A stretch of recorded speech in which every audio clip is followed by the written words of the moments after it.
ដឹងថាខ្ញុំក្រខ្ញុំមិនល្អសម្រាប់នាងតែស្រឡាញ់នាងលើពីអ្វីទាំងអស់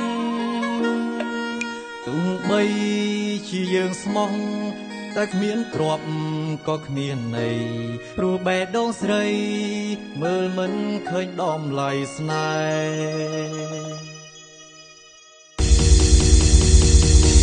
ហ៍រឿងហួសហើយមិនឲ្យខ្ញុំនៅឈឺ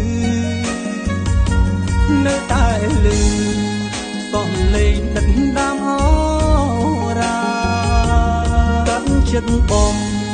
ភ្លេចចង់គេមិនស្មោះយើងទេណាបែបណាបើគូក្បាលភ្លេចមិនបានសំឡេងភ្លេងកា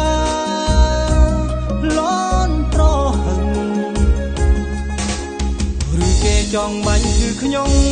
អើយខ្សែ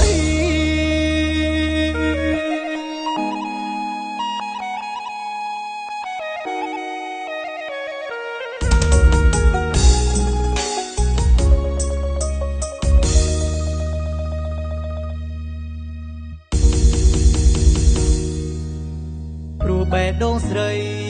មើលមិនឃើញតម្លៃស្នេ